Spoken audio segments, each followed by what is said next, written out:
কবিতা হলো ভূত চতুর্দশী। ভূত চতুর্দশী কেন পালিত হয় এখন বলবো তার কারণ।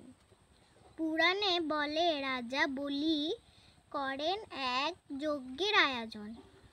দানী রাজা বলির কাছে এক দান প্রার্থনা করেন বামন রূপী নারায়ণ। রাজা বলি তাকে জায়গা দেন রাখার ৩ চরণ। তার তৃতীয় পদ বলি মস্তকে করলেন ধারণ। বৃহদানের জন্য বিষ্ণু রাজা বলিকে করলেন বরদান। পরলোকে গমন করলেও এক বিশেষ দিনে রাজা বলি মর্তে করতে পারবে আগমন। দীপান্বিতা কালী পুজোর আগের দিনেই 14 জন প্রেতকে নিয়ে মর্তে করেন গমন। এই দিনটি ভূত চতুর্দশী নামে হয় প্রচলন। ভূত চতুর্দশীর দিন 14 শাক খাওয়ার রীতি আছে প্রচলন। ঋতু পরিবর্তনে রোগ প্রতিরোধ ক্ষমতা বাড়ে এই বৈজ্ঞানিক কারণ। 14 দ্বীপ জ্বালানো হয় এই দিনে যাতে 14 জন প্রেত লোকে ফিরে যেতে পারে পথ চিনে।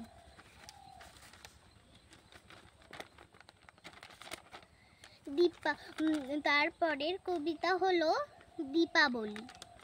দীপাবলি হলো দ্বীপের আবলি। মানে দ্বীপের সমষ্টি। দীপাবলি কেন পালন করা হয় জানবো এর কারণ কি। বিজয়া দশমীর দিন দশানন রাবণকে বধ করেন রামচন্দ্র। এই ঘটনা দশেরা উৎসব নামে অনেক জায়গায় হয় পালিত।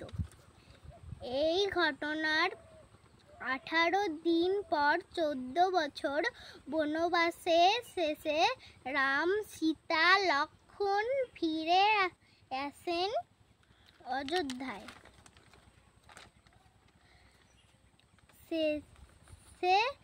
রাম সীতা লক্ষ্মণ ফিরে আসেন অযোধ্যায়।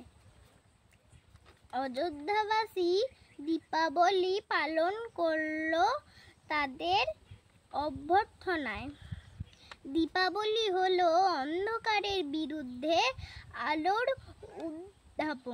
উদ্ভাসন।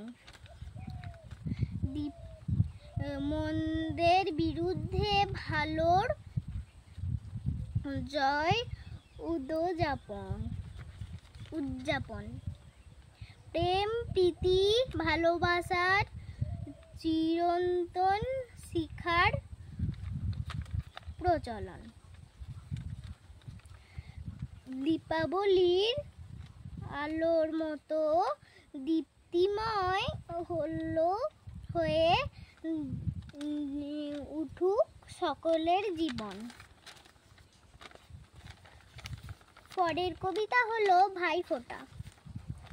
কার্তিক মাসের শুক্লপক্ষের দ্বিতীয়া তিথিতে ভাইফোঁটা উৎসব করা হয় পালন। এর পিছনে আছে ধর্মীয় কারণ। ভগবান সূর্যদেব ও তার পত্নী ছায়ার পুত্র ও কন্যা হলেন যম ও যমুনা। ভাই যমরাজকে খুব ভালোবাসতেন যমুনা। দ্বিতীয়া তিথিতে তার কপালে ফোঁটা দিয়ে করতেন তিনি ভাইয়ের অমরত্বের প্রার্থনা।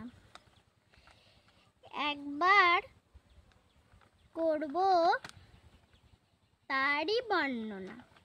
প্রতিপদে দিলাম ফোঁটা, চন্দুয়ারে পড়ল কাটা। কনিষ্ঠ আঙুলের ফোঁটার ছোঁয়ায় ভাই যেন বহু বছর আয়ু পায়। দিতি আর ফোঁটা দিয়ে ভাইকে করালাম ভজন। ভাইয়ের জীবন থেকে সব দুঃখ হয় যেন মোচন। এই ধর্মীয় রীতি আজও রয়েছে প্রচলন। এখনকার ভাইফোঁটা হলো ভাই দিদি বা দাদা বোনের ভালোবাসার অটুট বন্ধন। ভাই বা দাদার মাথায় ধান ও দুব্বা ঘাসের শীষ রেখে আশীর্বাদ দেয় দিদি বা বোন। শঙ্খধ্বনি ও উলুধ্বনি করে তখন দাদা ভাইকে করায় ভজন। ভাই বা দাদার মঙ্গল ও দীর্ঘায়ু কামনা করে দিদি বা বোন। নমস্কার।